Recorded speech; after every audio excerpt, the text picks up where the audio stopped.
Yes, I am DaSjaun Rose, and I am very passionate about change and conflict. So if I get too excited today, you're welcome, because this is going to be informative, it's going to be fun, and yet it's going to have great takeaways for you to help with your team success. So today we're going to discover how to get your team aligned and also how to empower them when you're embracing or when you're introducing change. The next thing we're going to do is learn how to communicate effectively. We're going to learn how to build confidence in your team members and then also gain commitment. And then last but not least, we're going to find this sweet spot between managing processes and leading people. So with that being said, let's take a look here at our agenda for the day. And we're just going to breeze right through this thing. There's no time for sugarcoating. We're just going to get straight to the meat. So we're going to discuss your leadership style. We want to start with you. Also, we're going to discuss, like I mentioned before, communication, how to effectively communicate and find that common ground. Next, we're going to anticipate these two archetypes, which is change enthusiasts versus the change skeptics, those people that hold back a little bit. Next, we're going to discuss listening and guiding folks through change. And then last but not least, there's a short exercise for us to positively orient your team to change. So here we go. Take off. Put your seatbelt on. Get ready for the ride because it's going to be fast. Sorry to interrupt your flow real quick, DaSjaun. I just want to remind people you can use the chat. Go ahead and chat to everyone any questions or comments you have as we go forward. We'll have a little bit of time for Q&A at the end. But yeah, I'll be monitoring the chat as we go to get today. Okay, back to you, DaSjaun. Absolutely. Thank you so much for that, Hero, because this is an interactive process and we want people to learn throughout it. So I love to receive from you as well as I'm giving to you. So thank you so much for that. All right. So first of all, how are you showing up as a leader? Anticipating change is an internal to external process. And to effectively lead change, we must start with the most difficult person to change, which is ourselves, right? So I want to just discuss exactly how you show up as a leader and give an opportunity for us to reflect. How are we showing up and how are other people perceiving us? So there's different types of leaders, and I would like to start off with the dominance factor when in your form of leadership. So we want to just kind of focus on, are you more of a collaborative leader? Do you lean more on to support after that and also walk the person through the process? Or are you more authoritarian? You like having that control. You're more competitive. You're more direct in your delivery. The next type of leadership is how do you connect with people? And this is your extroversion. Are you reserved, kind of held back, process, maybe not make those quick connections versus someone who's more empathetic? Those folks are energized, enthusiastic, know how to connect with people well, and keep that positivity flowing. And those are just different forms of leadership and how you connect with people. Now, here's another factor in leadership is our patience. How fast are we willing to move? Some of us like to move extremely fast. And we like to just boom, go, go, go, next, next, next. And then there's some of us who like to take our time, methodically move through those processes and get comfortable as we flow. Last but not least, we have formality. And with formality here, this just kind of helps us understand the direction that we take and the level of comfortability. So some of us are nonchalant. We don't mind a little broken glass, things breaking a little bit here and there because you don't have to worry, right? And then there's some of us who take more of a formal approach, have to be very informative. I want every detail, and that way that it reduces that level of worry because I have more instructions, I have more guidance and guardrails. So this is just some things to think about as you lead so that you have a higher level of self-awareness.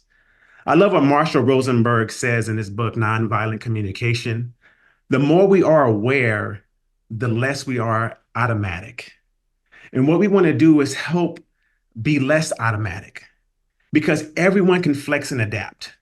But once you understand how self-aware you are and your hardwired drives, You can understand exactly which area you're going to lean more into, especially when you're under pressure. This is when it really shows up, when you're dealing with conflict, when you're addressed with challenges. So this is important for us to always remind ourselves, how am I showing up and how are others perceiving me? So now that we understand and we talk more about you, the most challenging person, let's talk about these other folks who are very easy to change, right? Maybe not so. But overall, let's actually take a look at some of these different folks and these archetypes here for change. First, we have our enthusiast. I love the enthusiast, and I also love the skeptic. Now, why do I love both here? Let me start off with the enthusiast. The enthusiast. Here's some of their characteristics. They're naturally excited. They naturally lean in. They know how to pivot quickly. And there's pros. They have their pros as well because they know how to advocate. They're great at evangelizing and inspiring others, and they can help rally up the troops. Now, the enthusiast always seems like the best person because they're the champions that lead, the charge. But there's also a con. There's a con to the enthusiast, and this is something that we sometimes overlook. They may act too quickly. They may move so fast that there ends up being more broken glass than necessary because they're quick to understand. And this is areas where we have to just be mindful of with that enthusiast to provide enough insight so they can do their job effectively. So this is what we want to do with the enthusiast. We want to leverage some of their energy to create excitement with the team, right? And then we want to provide clear directions, give them definitive instructions on how to move forward and create some of those clear guardrails so that we can offset or curb some of that ready, fire, aim tendency for them just to take off and go. Now that we understand more about the enthusiasts, let's kind of shift our focus now to our skeptics. Now, these are the folks that most of you guys came here for.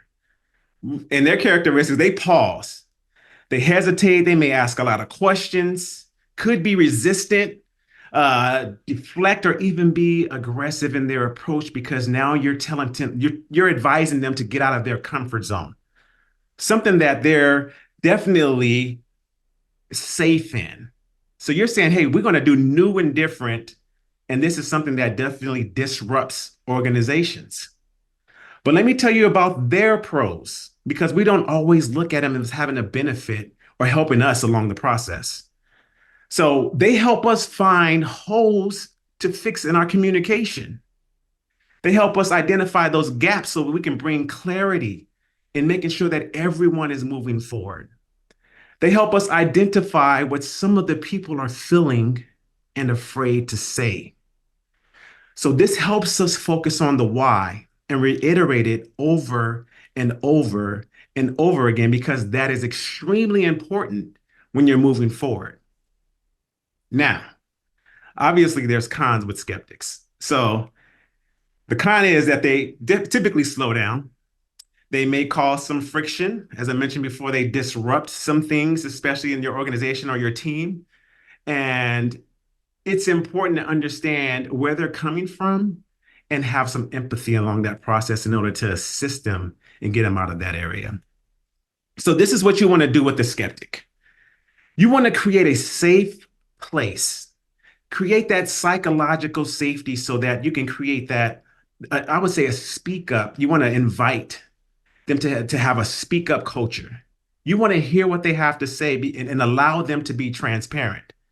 You want them to also communicate in just such a way that you invite those questions. You can connect with them one-on-one. So there's a level of confidentiality that also may need to take place to sometimes separate yourself from the group or a larger form of communication and say, hey, how do I just focus directly on you and help make sure that I understand, so therefore I can be better understood. And therefore you can address their concerns and also adapt your leadership style. Remember, everyone can adapt and move back and forth, whether it's dominance, extroversion, patience, and formality, in order to create more alignment with that person who's a skeptic. Now, with that being said, let's talk about some ways of communication here and how to be more effective in our delivery, right? So when we set those expectations in those communications, If we don't reach an understanding, we won't be moving in the same direction and at the same speed. This is critical because you want to help everyone move and flow with consistency. So, this is a powerful thing I've learned with communication with the neuro linguistic programming. It's how our brain works, it's how we say things, and it's how we process. And that's our programming. So, this is one thing, a powerful thing I've learned is how many embedded commands are in communication. And how do you influence someone in order to drive them to do the positive? And we typically speak in the negative. And what I mean by saying speak in the negative, we use words like don't show up late, don't worry, don't do this, don't do that. And when you're overseeing, very similar to like a lifeguard, when they see kids around the pool, for the safety of everyone, instead of saying don't run, what do they yell out? Walk, walk, because you're literal in your communication. And our brain processes things literally. The next thing here is that I learned as well is that also words are the lowest form of communication. And we rely heavily on words. And we believe that that's going to be our it solves all. But we have to be aware of our nonverbal communication. We have to be aware of our verbal and also our written. So when you want to deliver a powerful message, or especially when you're addressing challenges, it's best to do it face to face because you get higher levels of communication. And therefore, that helps you with some of that ambiguity that takes place when you're communicating with another person. So here's another area where you want to show positivity because you want to start with yourself and show that you have that confidence in order to build it up in others. Because once you start creating that, and they can see it in your countenance, if you have some fear, if you have some doubt there, that energy, which is, and of course, that energy, which is emotion, can be transferred easily. So here's another area with communication. I know that was a lot right there. This is another area of communication that we really want to focus on. And I mentioned it earlier, the why. The why helps you gain more buy-in, and you want to reiterate the why over and over and over again because sometimes it's missed. So explaining the context, the why, and being objective, you're going to get change champions faster. You're going to have those enthusiasts, and after that, your team is going to find success in great amount of speed. So always start off with what you both agree with as well. And I have these actually that helps us along the way. So mention positive communication, explaining that why there to help us understand a little bit more. And then last but not least, you have start off with what you both agree with, especially when there's conflict. Because when there's conflict, it's easy just to focus on the negative. It's easy to focus on that challenge, that problem. But start off with what you both agree with. This is a great question. I'm glad you're giving me this feedback because communication is important, right? That's a teach and that's a tie down. I know I'm getting a little deep into the neuro-linguistic programming world because I love that space. But overall, you want to always teach something, tie them down, get them to agree with it in some way, shape, or form, because that's what you mutually agree with. And once you start off with agreement, you get higher level of influence. And this is just a good negotiation tactic. It's a great for influence. It's great to help lead people effectively in order to get them to the next level. So the next thing right here, communication is what? A two-way street. And we think just because, hey, I've provided the information, everyone understands and let's move forward. And communication overall is not a monologue. It is a dialogue. So listening is just an overlooked part of communication, and it's so underrated, especially us as leaders.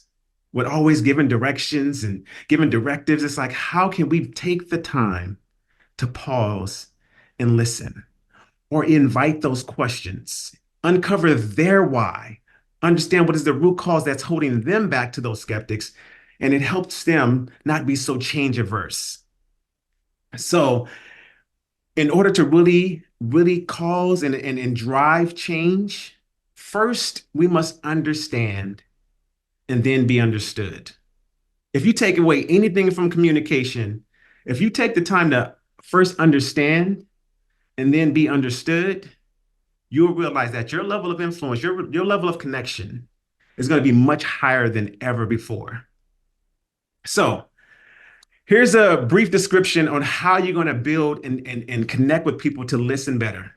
This is like a TED talk, but better than that, we have TED questions. And what do they look like? Tell me, explain, describe, that TED. These are ways to introduce questions in order to be, and they're more inviting. And this helps you walk through that process instead of you asking closed or open-end questions with individuals by just asking what, when, where, what's going on. You know, instead of that, tell me a little bit more about what you're feeling. And this just invites a person into your space. So therefore, you're able to gather information and collect data that's necessary to help both of you move forward. So once you discover their point of view and you get into their world and you dig into their driving response, then we can talk more about what motivates them, and you can leverage that for your advantage. And when you start motivating folks, these are some of the things that you want to focus on, and these are the strategies to consider. Have clarity of expectations. Specific knowledge of the job, provide them with more information and detail. And this is where it's an overlooked process as well in motivation, because the map isn't the territory. We know where we're going.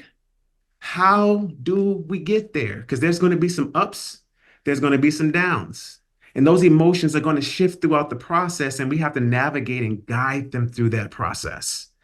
So just making sure that we're able to connect with them, give them reassurance. And this is how you build confidence, which is extremely important. Just recognize who they are, the role that they're in, and the challenges that are going to come. And it's okay to expose those because everyone's going to feel it some point in time. Even your enthusiasts, their just excitement is just helping them ride through the storm. So here's a cool tool that I learned from a dear friend of mine. We were in a book club in a business leadership group, and we were reading the book Extreme Ownership. And I learned it from, her name is Tiana Sanchez, and she's an executive coach. She's a keynote speaker, very knowledgeable, wonderful person to learn from. Helped me with this process called the OODA loop. And this OODA loop helped me ground some of my emotional intelligence in order to prepare myself for change. The OODA loop was it was created in the Air Force. And this is what air fighters use in order to reduce mistakes, in order to make sure that they don't have any casualties that are unnecessary. And we can also follow this process as leaders, because when you're pushed, how do you respond? Do you remain poised as a leader? Do you go to your automatic because you lack some of that awareness? And this is where it's a process where I love it when James Clear says this in his book Atomic Habits. We standardize before we optimize. And this is a standardization process in order for us to optimize. And this creates consistency, not only with yourself, but within your organization. You want every leader to use this process in order to excel. And it begins with observe. That's what the O starts off with. Observe, you have orient, you have decide, and then you act. And this helps you be more responsible and not just reactive. And this helps you also become more of an owner in your process, because once you're responsible, you own that next step. You take the lead. And that's the greatest form of leadership. So this helps if you follow this process, it becomes a well-oiled machine, and it reduces the amount of friction that you have. And it helps ground you once again with that emotional intelligence, because you want to display the type of behavior you want your team to reflect. So now that we've discussed more about OODA loop, let's take a little quick exercise here. As we mentioned before, there's going to be a way for this, because this is a workshop. I know that it's only it's only a 30-minute window that we have here, and we have about 10 minutes to go. But I would like to open this up. There's a chat here, and it's available for us. And everyone's also going to get this document. So I just don't want to talk about it or have you connect it or have to pay or anything. This is a free document that you can use to create consistency with your team. and create that exercise. So therefore, you can get better results. So this is what we're going to do here. This is an example. You should see that on the side there. And we're going to walk through the process of describing the change. This is when you orient. You can describe the risks, the gaps, the anticipated reaction of your team. And this helps you stay objective. Focus on the facts. Next thing we're going to start understanding how to make decisions, how to describe how you will communicate and motivate your team. And then last but not least, how to act. Once you act, you understand exactly what you're going to get. Now you understand how the responses are. You can review that process and then you begin it all over again. It becomes a continuum.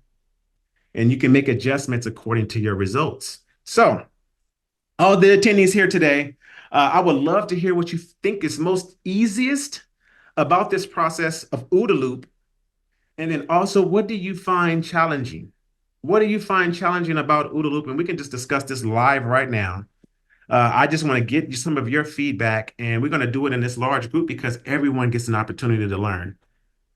And teaching is the highest form of learning. So yet I am here to learn from you all. So yes, I'll be looking forward to sharing some information in the chat. If you don't mind just sharing with me some of this feedback, and we can go from there. We can answer some of these questions. Yeah, absolutely.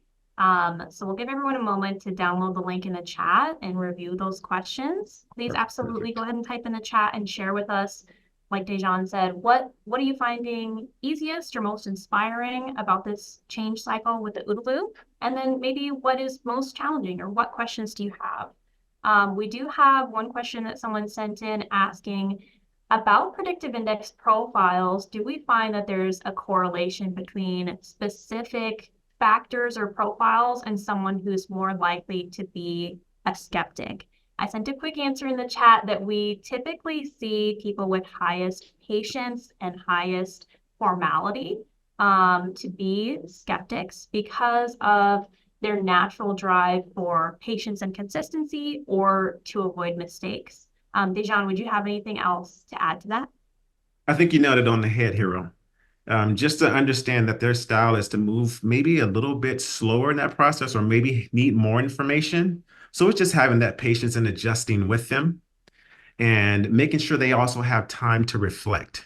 If there's a lot of change and there's a lot of questions, you might want feedback right away or immediately. Just give them an opportunity. Hey, if you have any questions along the way, I'm here to support you. Great. But great question. We've got a question from Patrick. Patrick is asking, how can we get our leaders on board with using this process? It also translates his question to, how do you kind of sell this exercise internally? Ooh, great question. Yes, by starting with just doing the exercise. Practice doesn't make perfect, but it makes progress. So I just encourage, begin to practice this process. Just starting off with yourself. Like I mentioned before, this is the hardest person to change. Look internally and just start discovering different ways in order to implement this with yourself in your own decision making before you start to apply it to others. And that's my encouragement on how to get started. Great. Thank you, DaSjaun. We've got a comment here that observing is tough. Because as a leader, this person is typically very reactive, but they said they like the OODA loop to help them kind of slow down. Someone else is saying orienting appears to be the most challenging portion of the process, and identifying the data necessary to help skeptics. We do have one person saying that their challenge is going to be ongoing tracking of success, or even getting a baseline of before and after success. Do you have any suggestions around that, DaSjaun? Ooh. That is good. Now we're getting into the ooh, these are the, and I know we have like a minute left or just to go through this process. But yes, in order to establish a baseline, it's great to gather that data. And this is where it's important to connect with your frontline staff. This is important to where you're taking that feedback and you're processing it. And you don't have to agree with it in order to receive it from that person. Because the last thing we want to do is, like I mentioned before, criticize or act like we're disinterested because we don't agree with what they're saying.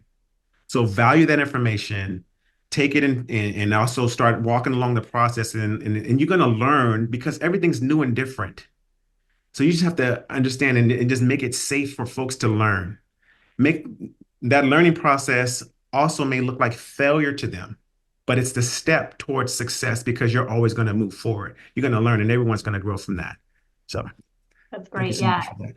The last thing I'd also add is just getting that feedback from your team is what's going to help you establish a baseline and asking them, what does success look like? Or how are you feeling now? And then what do we need to be successful in this change? That feedback will really help you get the data you need on before and after success. Okay, we Absolutely. just have a few more minutes left. So DaSjaun, Yes. if you don't mind, thank you so much, everyone. So, how do you leverage this data in order to manage change, right? So, you can use tools like predictive index, which we heavily rely on in order to measure behavior and understand the responses to change. And we have even more than that because the predictive index helps us measure, and without measurement, you can't maximize. So, it's important for us to understand the patience, the risk tolerance that we mentioned before, and to help us predict what's going to happen there. And how do you leverage that data in order to manage better? So if I was to manage Hero, you can see her information right here on the screen. This is a management strategy guide. This is the most underutilized tool that we have here. And it's in Predictive Index, the tool that we use. And it helps us understand the person. How do I motivate Hero the best? How do I inspire her based upon her needs? How do I give her more of what she needs in order to move forward? And this guide right here is customized according to her behaviors, her hardwired behaviors. So if I give Hero more information, if I give her some time to reflect, if I give Hero some room for creativity, she's gonna give me a better response because now I'm working with her. I'm not just telling her to do it my way. I'm telling her to do it the best way that she knows how. And this allows her to show up authentically and allows us to work together. So that management strategy guide, definitely something to use. Next here is also to understand these last few steps here. Review your own predictive index profile and insights on your leadership and communication style. If you do not have a predictive index profile, feel free to reach out to us because we can assist you with that process. And we would love to. You can email me. You can go to our website, mindwiregroup.com, and therefore you can get more information. Number two, assess the motivating needs of your team members. Extremely important, and learn how to adjust to work with them. Even though there may be some opposites and it seems like there's conflict, that helps you actually understand some of your blind spots because you have your superpowers and we also have our blind spots. And it's like, how do we strengthen ourselves in areas that we'll probably be missing out on opportunities? Last but not least, complete the OODA loop. Take that form, standardize before you optimize. I can't say it enough. It will help you along the process. And then we'll love to work with you and walk you through that. Get with your strategy partner, your strategic partner here with MindWire if you already have one. If not, feel free to reach out to us. We would love to connect you with someone in order to assist you along the way. Last but not least, there's more. There's takeaways. I did a blog on conflict management because I love this thing about conflict and resolutions. It's a 3-minute read. There's best practices. There's also pitfalls to avoid. There's also, if you want to know more about how to manage person, how would I manage this person up? We have a workshop. It's called CAP, which is Coaching for Accelerated Performance. That's another blog. It's another short read. The links are available here, so you can always click there. They should be available there in the chat. And then last but not least, we're going to have another micro workshop next month. And this one's going to be on the science to create job postings that that attract more top talent. It's how do we get more people in our organization that love to do what they do, and that creates that alignment because it's a win-win situation when you get someone that loves what they do and you get them aligned with the right job, right? So thank you so much. This has only been 30 minutes, but I'm for sure it was powerful. There should be some great takeaways. I even have a surprise for those who have a couple extra minutes, but I will let you all go that's been here for 30 minutes. And yet there's always that last person. And you can walk away if you need to right now. I know we have priorities. But overall, what if the person doesn't change? What if the person's just stuck? They're burnt out. They're exhausted. And this is where I kind of save the best for last. Because if they don't change, what do?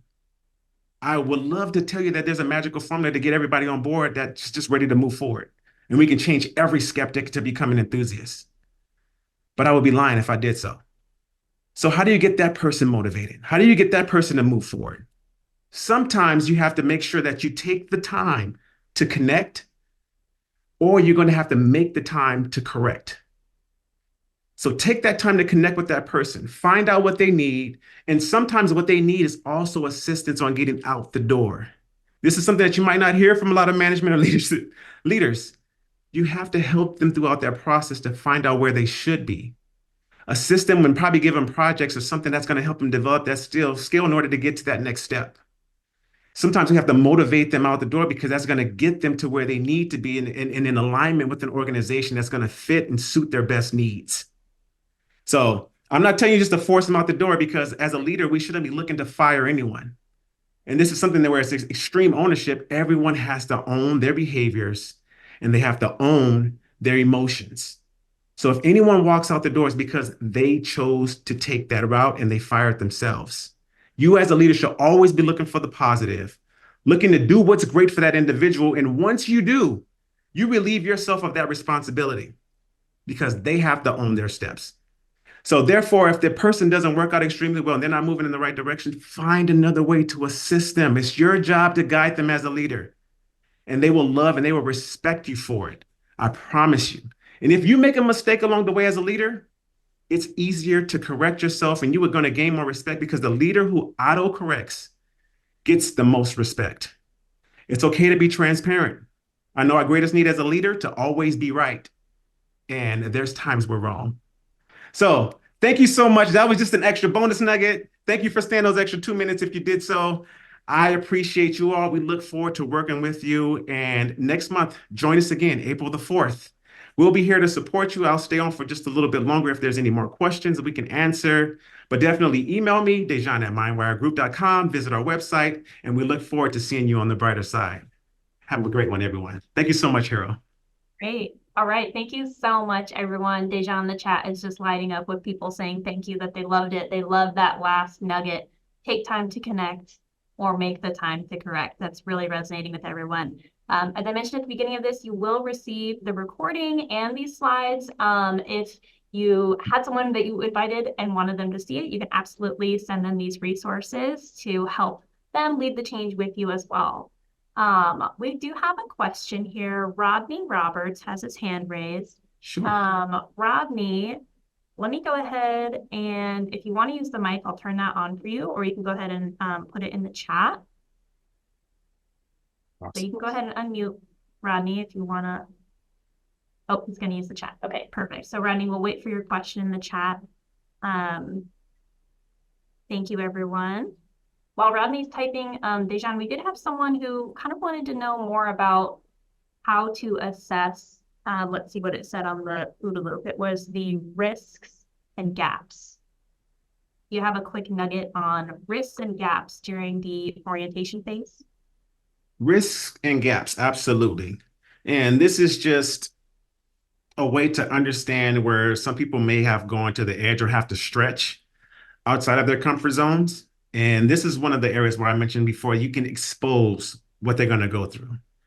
Hey, this may not feel the greatest because we're doing something new and different. We may make minor mistakes along the way, which is okay because we're going to learn and we're going to get better from it.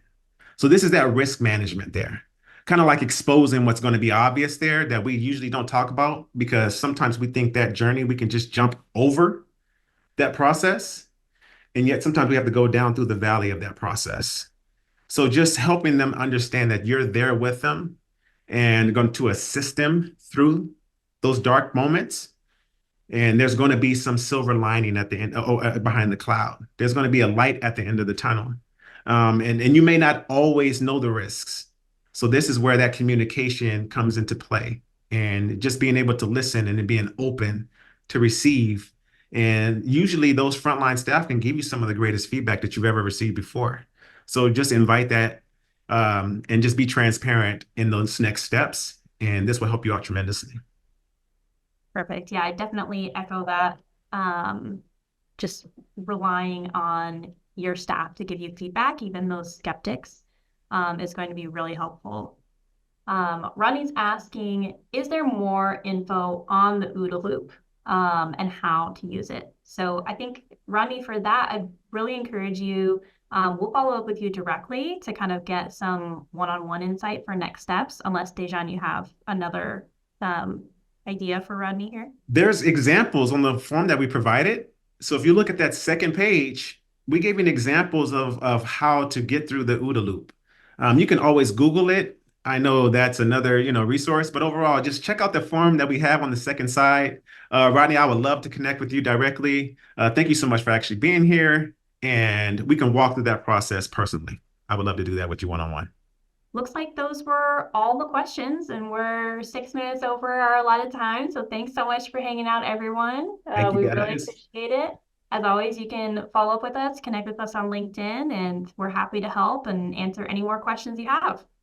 Thank you so much for joining us and being here today.